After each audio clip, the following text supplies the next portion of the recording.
Hi Capricorn, kumusta po kayong lahat? So in Capricorn, maraming salamat po pala sa walang sawang pagsubaybay sa ating pong mga reading. And kung ikaw ay bago pa lang sa ating channel, mag-subscribe na po kayo. Then i-click mo na rin yung ating notification bell para lagi kang updated sa ating mga bagong upload. Okay, so Capricorn, sa mga interested naman sa ating private reading, ay nasa description box below lang po yung link. Message lang po kayo guys, okay? So by the way guys, ang reading pala natin ngayon is monthly reading.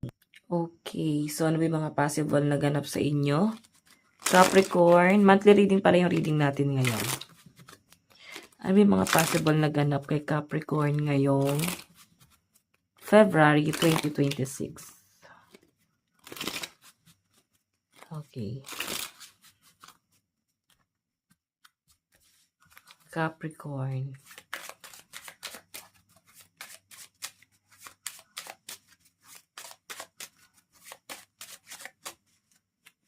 Meron tayong 2 of diamond. So, may paparating daw na blessing or pwede meron kang inaantay na pera kasi ilalaan mo siya sa sa pangangailangan niya. So, pwede kasing meron kang babayaran monthly bills, monthly dues. So, inaantay mo tong perang to. Mahalaga sa inyo tong perang to. Yun yung pinapakita sa akin dyan, guys. Okay, so, isa pa parang, to guys, may paparating din na travel sa mga Capricorn ngayong February 2026. Ayan, may biyahe. Pwede ikaw to magbabiyahe, oh. Something na nasa malayo. Okay? So, meron kang inaantay na pera. Siguro para to sa pangangailangan ng pamilya mo, sa financial. Pwede pinaproseso mo to. Pwedeng back pay. Something na pera mo naman to. Oo. Check natin. Additional message ganap po kay Capricorn ngayong February 2026.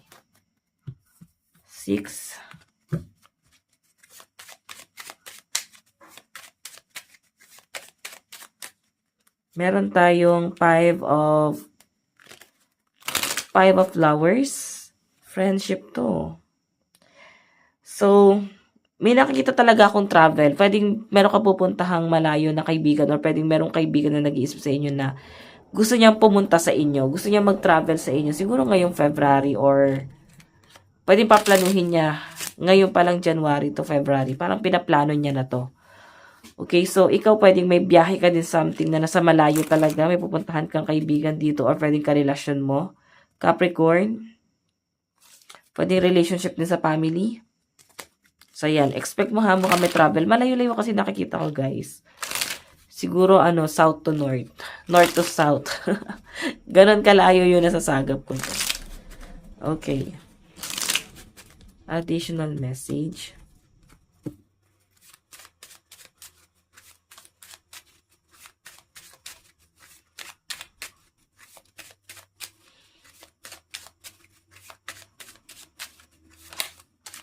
Okay. Meron tayong 9 of spade. So guys, etong 9 of spade kasi, grabe din yung mga pag-overthink mo. Marami ka ring worry pagdating sa source of income mo ngayong February 2026, no? Siguro nag-iisip ka ng something na pwede mong pagkakitaan ngayong Feb. Kaya medyo na-stress ka kasi hindi mo alam kung paano mo ito sisimulan or saan ka magsisimula. Yun po yung nakikita ko dyan. Kasi medyo siya guys, nakaka-stress yung energy na nasagap ko rito.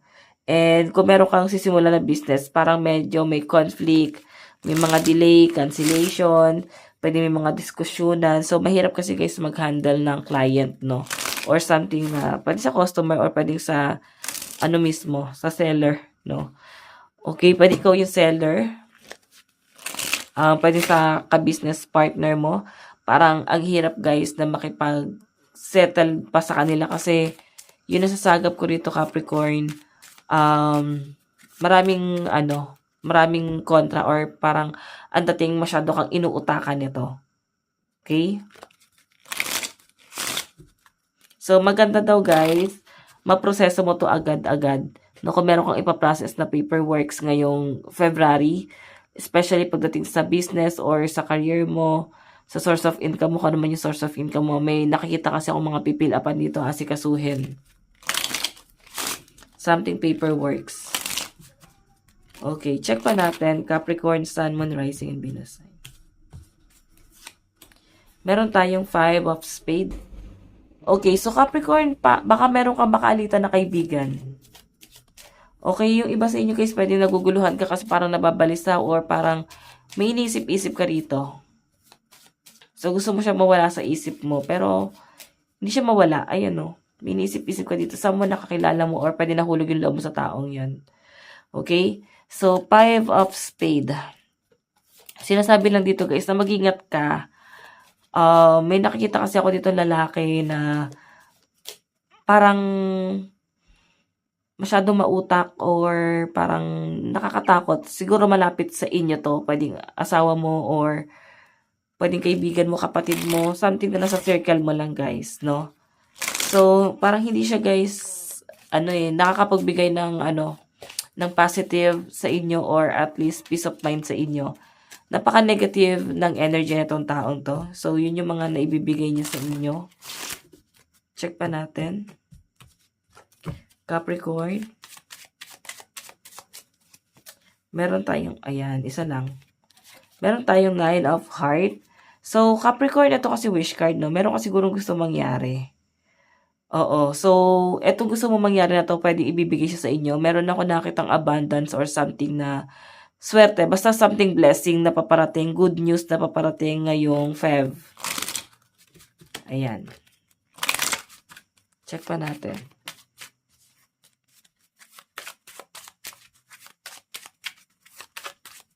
Meron tayong 8 of Flower. So, guys, yung 8 of Flower kasi is parang biglaan. So, may nakikita ko guys, parang biglaan, no? Kung may blessing na paparating sa inyo guys, ang bilis nito. And may nakikita rin ako guys, biglaang biyahe na paparating sa inyo. So, hindi siya parang biglang pinlano. Parang ang bilis lang. Parang kinidnap. Parang ganun yung atake. Check pa natin.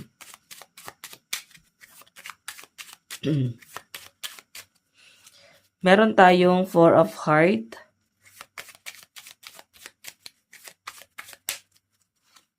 So, may nakikita ko dito guys na pwedeng sa relationship kasi baka may mga single mom or single dad dito. Pwedeng paulit-ulit, no? Yung scenario like nakikipaghiwalay, magbabalikan, tapos magpapalit na lang ulit. So, ganun yung nakikita kong energy. Pwedeng so yung iba sa inyo, baka kasi napapagod na kayo maghanap ng bago. Pero may darating daw ulit sa inyo ngayong Feb, no?